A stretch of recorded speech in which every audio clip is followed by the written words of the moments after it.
और मंत्रिपरिषद में मेरे साथी श्री जी किशन रेड्डी जी, बहुत बड़ी संख्या में आए हुए तेलंगाना के मेरे प्यारे भाइयों और बहनों, प्रियమైన సోదరా సోదరి మణులారా, మీ అందరికీ నా హృదయపూర్వक నమస్కారములు।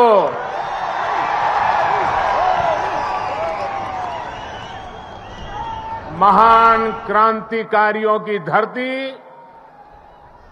तेलंगाना को मेरा शत शत प्रणाम। आज मुझे तेलंगाना के विकास को और गति देने का पुनः सौभाग्य मिला। थोड़ी देर पहले ही तेलंगाना आंध्र प्रदेश को जोड़ने वाली एक और वंदे भारत ट्रेन को हरी झंडी दिखाई गई है। ये आधुनिक ट्रेन अब भाग्यलक्ष्मी मंदिर के शहर को भगवान श्री वेंकटेश्वर धाम तिरुपति से जोड़ेगी। यानी एक प्रकार से ये वंदे भारत एक्सप्रेस आस्था, आधुनिकता, टेक्नोलॉजी और टूरिज्म को कनेक्ट करने वाली है। इसके साथ ही आज यहां 11,000 करोड़ रुपए से अधिक के प्रोजेक्ट्स का लोकार्पण और शिलान्यास हुआ है। ये तेलंगाना की रेल और रोड कनेक्टिविटी से जुड़े प्रोजेक्ट्स हैं, हेल्थ इंफ्रास्ट्रक्चर से जुड़े प्रोजेक्ट्स हैं। मैं विकास के इन सभी प्रोजेक्ट्स के लिए आपको, तेलंगाना की जनता को बहुत बहुत बधाई देता हूं, शुभकामनाएं देता हूं। साथियों, तेलंगाना को अलग राज्य बने करीब करीब उतना ही समय हुआ है जितने दिन केंद्र में एनडीए की सरकार को हुए हैं। तेलंगाना के निर्माण में, तेलंगाना के गठन में जिन सामान्य नागरिकों ने, यहां की जनता जनार्दन ने योगदान दिया है, मैं आज फिर एक बार कोटि कोटि जनों को आदरपूर्वक नमन करता हूं। तेलंगाना के विकास को लेकर, तेलंगाना के लोगों के विकास को लेकर जो सपना आपने देखा था, तेलंगाना के नागरिकों ने देखा था, उसे पूरा करना केंद्र की एनडीए सरकार अपना कर्तव्य समझती है। हम सबका साथ, सबका विकास, सबका विश्वास, सबका प्रयास के मंत्र को लेकर के आगे बढ़ रहे हैं। हमने पूरा प्रयास किया है कि भारत के विकास का जो नया मॉडल बीते 9 वर्षों में विकसित हुआ है, उसका लाभ तेलंगाना को भी ज्यादा से ज्यादा मिले। इसका एक उदाहरण हमारे शहरों का विकास है। बीते 9 वर्षों में हैदराबाद में ही करीब 70 किलोमीटर का मेट्रो नेटवर्क बनाया गया है। Hyderabad multi modal transport system MMTS project पर भी इस दौरान तेजी से काम हुआ है। आज भी यहां 13 एमएमटीएस सर्विस शुरू हुई है। एमएमटीएस का तेजी से विस्तार हो, इसके लिए इस वर्ष के केंद्र सरकार के बजट में तेलंगाना के लिए 600 करोड़ रुपए रखे गए हैं।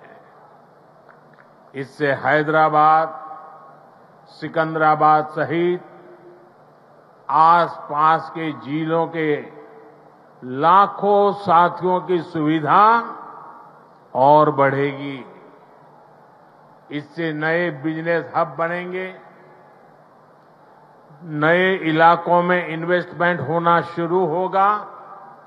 साथियों, 100 साल में आई सबसे बड़ी गंभीर महामारी और 2 देशों के युद्ध के बीच आज दुनिया भर की अर्थव्यवस्थाओं में बहुत तेज गति से उतार चढ़ाव हो रहा है।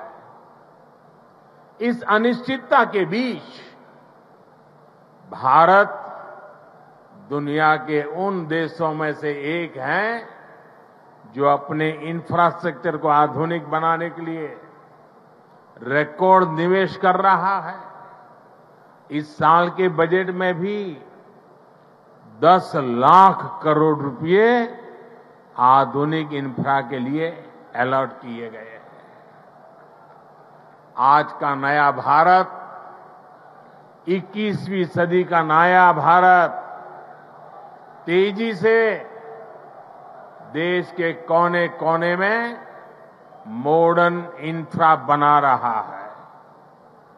तेलंगाना में भी बीते 9 वर्षों में रेलवे बजट में लगभग 17 गुना की वृद्धि की गई है। अभी अश्विनी जी आंकड़ा दे रहे थे। इससे नई रेल लाइन बिछाने का काम हो, रेल लाइनों की डबलिंग का काम हो या फिर इलेक्ट्रिफिकेशन का काम हो, सभी कुछ रिकॉर्ड तेजी से हुआ है। आज जिस सिकंदराबाद और महबूबनगर के बीच रेल लाइन की डबलिंग का काम पूरा हुआ है, वो इसी का उदाहरण है। इससे हैदराबाद और बेंगलुरु की कनेक्टिविटी भी बेहतर होगी। देश भर के बड़े रेलवे स्टेशनों को आधुनिक बनाने का जो अभियान शुरू हुआ है, उसका लाभ भी तेलंगाना को मिल रहा है। सिकंदराबाद रेलवे स्टेशन का विकास भी इसी अभियान का हिस्सा है। साथियों, रेलवे के साथ ही केंद्र सरकार द्वारा तेलंगाना में हाईवे का नेटवर्क भी तेज गति से विकसित किया जा रहा है। आज 4 हाईवे प्रोजेक्ट का शिलान्यास यहां हुआ है। 2300 करोड़ की लागत से अक्कलकोट कर्नूल सेक्शन को हो, 1300 करोड़ की लागत से महबूबनगर चिंचोली सेक्शन का काम हो, करीब 900 करोड़ रुपए की लागत से कलवाकुर्ती कोल्हापुर हाईवे का काम हो, 2700 करोड़ की लागत से खम्मम देवरापल्ली सेक्शन का काम हो। केंद्र सरकार तेलंगाना में आधुनिक नेशनल हाईवे निर्माण के लिए पूरी शक्ति से जुटी है।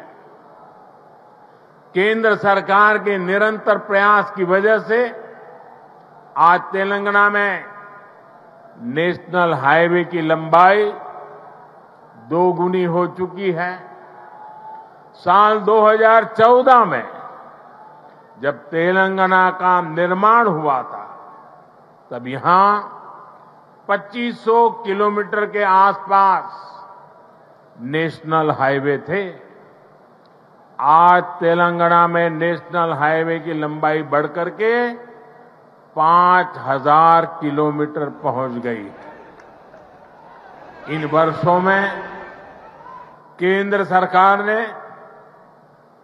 तेलंगाना में नेशनल हाईवे बनाने के लिए करीब करीब 35,000 करोड़ रुपए खर्च किए हैं।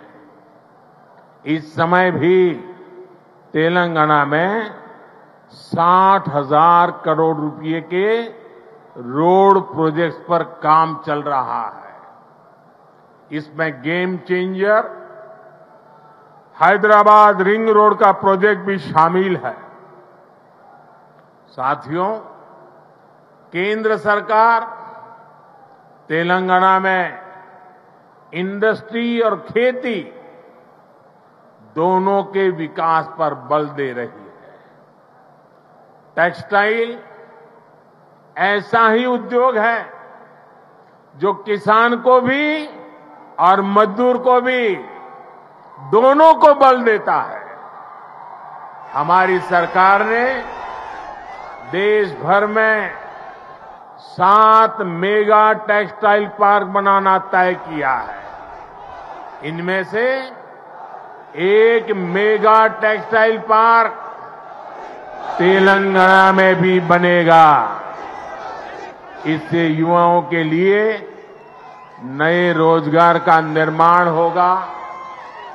रोजगार के साथ साथ तेलंगाना में शिक्षा और स्वास्थ्य पर भी केंद्र सरकार बहुत निवेश कर रही है।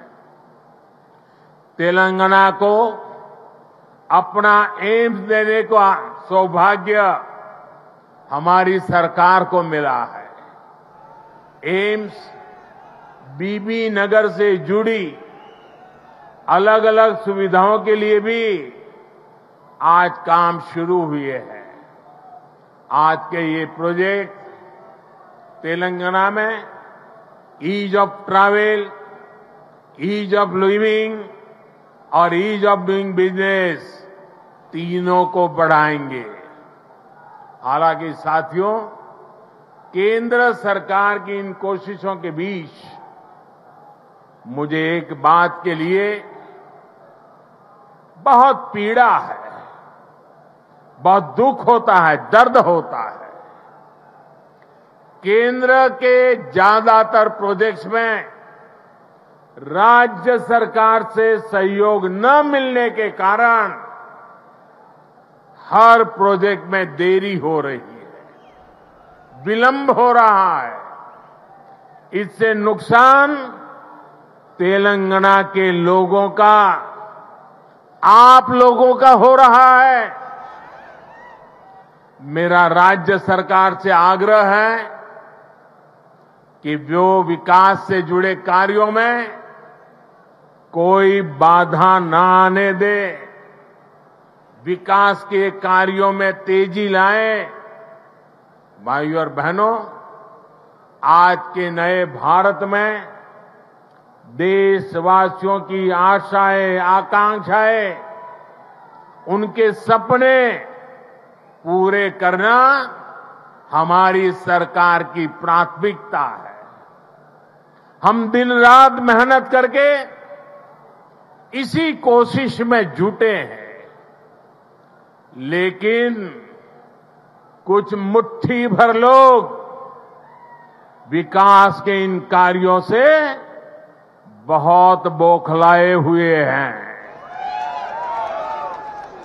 ऐसे लोग जो परिवारवाद, भाई भतीजावाद और भ्रष्टाचार को पोषित करते रहे, उन्हें ईमानदारी से काम करने वालों से परेशानी हो रही है। ऐसे लोगों को देश के हित से, समाज के भले से कोई लेना देना नहीं है। ये लोग सिर्फ और सिर्फ अपने कुनबे को फलता फूलता देखना पसंद करते हैं। हर प्रोजेक्ट में, हर इन्वेस्टमेंट में ये लोग अपने परिवार का स्वार्थ देखते हैं। तेलंगाना को ऐसे लोगों से बहुत सतर्क रहना जरूरी है। भाइयों और बहनों, भ्रष्टाचार और परिवारवाद एक दूसरे से अलग नहीं है। जहां परिवारवाद और भाई भतीजावाद होता है, वहीं से हर प्रकार का करप्शन फलना फूलना शुरू हो जाता है। परिवारवाद, वंशवाद का मूल मंत्र ही सब चीजों को कंट्रोल करना होता है। परिवारवादी हर व्यवस्था पर अपना कंट्रोल रखना चाहते हैं। उन्हें ये बिल्कुल पसंद नहीं आता कि कोई उनके कंट्रोल को चैलेंज करे। आपको मैं एक उदाहरण देता हूं। आज केंद्र सरकार ने डायरेक्ट बेनिफिट ट्रांसफर डीबीटी व्यवस्था विकसित की है। आज किसानों को, विद्यार्थियों को, छोटे व्यापारियों को, छोटे कारोबारियों को आर्थिक मदद का पैसा सीधे उनके बैंक खाते में भेजा जाता है। हमने देश भर में डिजिटल पेमेंट की व्यवस्था बढ़ाई है। आखिर ये पहले क्यों नहीं हो पाता था? ये इसलिए नहीं हुआ क्योंकि परिवारवादी ताकतें व्यवस्था पर, सिस्टम पर अपना कंट्रोल छोड़ना नहीं चाहते थे। किस लाभार्थी को क्या लाभ मिले, कितना मिले, इसका नियंत्रण ये परिवारवादी अपने पास रखना चाहते हैं। इससे इनके 3 मतलब सकते थे। एक, इनके ही परिवार की जय जयकार होती रहे। दूसरा, करप्शन का पैसा इनके परिवार के पास ही आता रहे। और तीसरा, जो पैसे गरीब के लिए भेजे जाते हैं, वो पैसे इनके भ्रष्ट इकोसिस्टम के अंदर बांटने के काम आ जाए। आज मोदी ने भ्रष्टाचार की इसलिए जड़ पर प्रहार कर दिया है। मुझे तेलंगाना के भाई बहन बताइए, आप जवाब देंगे? आप जवाब देंगे? भ्रष्टाचार के खिलाफ लड़ना चाहिए कि नहीं लड़ना चाहिए? भ्रष्टाचारियों के खिलाफ लड़ना चाहिए कि नहीं चाहिए? देश को भ्रष्टाचार से मुक्त करना चाहिए कि नहीं करना चाहिए? कितना ही बड़ा भ्रष्टाचारी हो, कानूनी कदम उठाने चाहिए कि नहीं उठाने चाहिए? भ्रष्टाचारियों के खिलाफ कानून को काम करने देना चाहिए कि नहीं करने देना चाहिए? और इसलिए ये लोग तिल मिलाए हुए हैं। बौखलाहट में कुछ भी किए जा रहे हैं। कुछ दिन पहले तो ऐसे कई राजनीतिक दल को अदालत में चले गए, कोर्ट के पास पहुंच गए थे कि हमें सुरक्षा दो। ये हमारे भ्रष्टाचार की किताबें कोई खोले नहीं, कोर्ट के पास गए। कोर्ट ने वहां भी उनको झटका दे दिया और क्या वापस भेज दिया। भाई और बहनों, जब सबका साथ, सबका विकास की भावना से काम होता है तो सच्चे अर्थों में लोकतंत्र मजबूत होता है। तब वंचितों, शोषितों, पीड़ितों को वरीयता मिलती है। और यही तो बाबा साहब आम्बेडकर का सपना था, यही तो संविधान की सच्ची भावना है। जब 2014 में केंद्र सरकार परिवार तंत्र की बेड़ियों से मुक्त हुई तो क्या परिणाम आया, ये पूरा देश देख रहा है। बीते 9 वर्षों में देश की 11 करोड़ माताओं, बहनों, बेटियों को इज्जतघर टॉयलेट की सुविधा मिली है। इसमें तेलंगाना के भी 30 लाख से अधिक परिवारों की माताएं, बहनों को भी ये व्यवस्था मिली है। बीते 9 वर्षों में देश में 9 करोड़ से अधिक बहनों, बेटियों को उज्ज्वला का मुफ्त गैस कनेक्शन मिला है।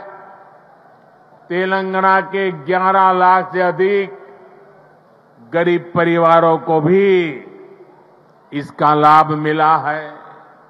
साथियों, परिवार तंत्र तेलंगाना सहित देश के करोड़ों गरीब साथियों से उनका राशन भी लूट लेता था। हमारी सरकार में आज 80 करोड़ गरीबों को मुफ्त राशन उपलब्ध कराया जा रहा है। इससे तेलंगाना के भी लाखों गरीबों की भी बहुत मदद हुई है। हमारी सरकार की नीतियों की वजह से तेलंगाना के लाखों गरीब साथियों को 5 लाख रुपए तक के मुफ्त इलाज की सुविधा मिली है। तेलंगाना के 1 करोड़ परिवारों का पहली बार जनधन बैंक खाता खुला है। तेलंगाना के 2.5 लाख छोटे उद्यमियों को बिना गारंटी का मुद्रा ऋण मिला है। यहां 5 लाख स्ट्रीट वेंडर्स को पहली बार बैंक लोन मिला है। तेलंगाना के 40 लाख से अधिक छोटे किसानों को पीएम किसान सम्मान निधि के तहत लगभग 9,000 करोड़ रुपए भी मिले। ये वो वंचित वर्ग है जिसको पहली बार वरीयता मिली है, प्राथमिकता मिली है। साथियों, जब देश तुष्टीकरण से निकलकर सबके संतुष्टीकरण की तरफ बढ़ता है, तब सच्चा सामाजिक न्याय जन्म लेता है।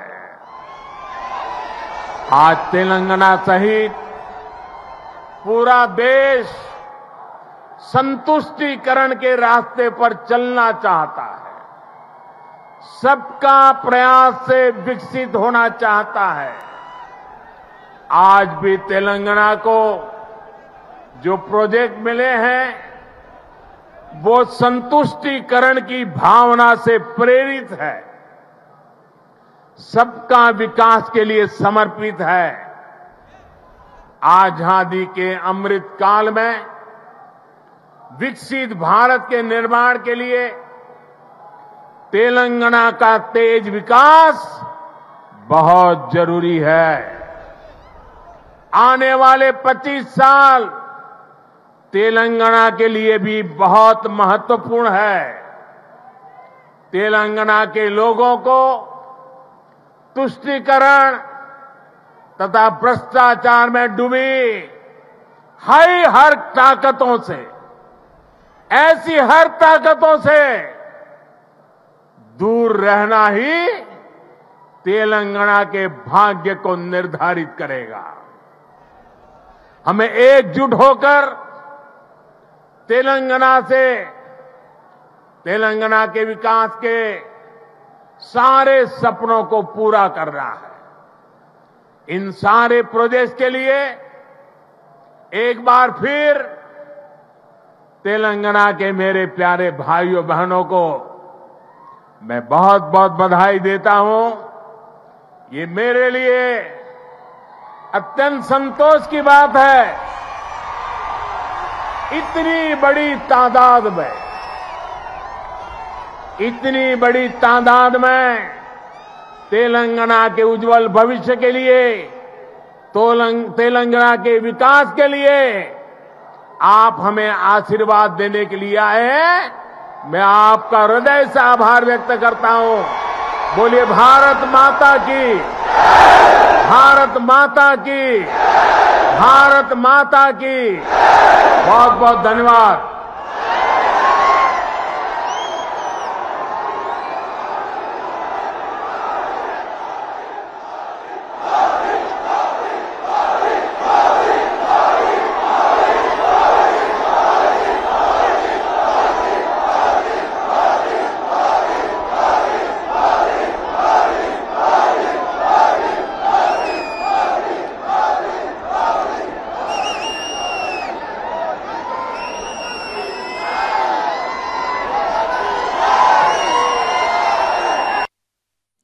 तो नजारा आप देख रहे थे सिकंदराबाद का, जिसमें आज बड़ी योजनाओं की सौगात यहां पर दी है। साथ ही साथ परिवारवाद को भी लेकर निशाना यहां पर प्रधानमंत्री ने साधा है। कहा है कि तेलंगाना को यदि जिताना है, तेलंगाना के लोगों को आगे बढ़ना है, तो इसके लिए केंद्र की जो तमाम योजना है जिसमें राज्य सरकार अड़ंगे लगाता है, उसको अब मुक्त करना होगा। तो मिशन साउथ पर पीएम मोदी की नजर है। तेलंगाना क्रांतिकारियों की धरती है। पीएम मोदी ने कई बातें कही हैं। तेलंगाना के गठन में जनता का योगदान सर्वोपरि है। यदि तेलंगाना का विकास होना चाहिए तो उसके लिए जरूरी है कि यहां पर बीजेपी की सरकार हो। वही एक बार फिर से मंत्र दिया गया है, तेलंगाना क्रांतिकारियों की धरती, सबका साथ सबका विकास होना चाहिए। और इसी को लेकर, इसी तर्ज पर प्रधानमंत्री मोदी ने कहा है कि जरूरी अब हो चला है कि यहां बदलाव हो। इसी के साथ साथ देखिए, हम वो आपको वीडियो भी दिखा रहे हैं, इस वक्त तस्वीरें दिखा रहे हैं जहां पर तेलंगाना को सौगात दी गई है प्रधानमंत्री के द्वारा। तो तेलंगाना के दौरे पर प्रधानमंत्री जहां विकास कार्यों की आधारशिला रखी है, इसी के साथ साथ वंदे भारत, जो कि तेलंगाना को दूसरी वंदे भारत की सौगात आज देते नजर आए हैं। तो आपको बता दें, जो ट्रेन है जिसे हरी झंडी दिखाई गई है, आईटी सिटी हैदराबाद को भगवान वेंकटेश्वर के निवास स्थान तिरुपति से ट्रेन जोड़ती है। यानी कि कुल मिलाकर देखा जाए, मिशन जो है वह साउथ को फतह करना है। तेलंगाना के गठन में जनता का योगदान सर्वोपरि है। ये तमाम बातें कहते नजर आए हैं। साथ ही साथ आपको बता दें, लगभग 80 करोड़ लोगों को इसका फायदा होगा। मिशन साउथ पर पीएम मोदी लगातार नजर बनाए हुए हैं।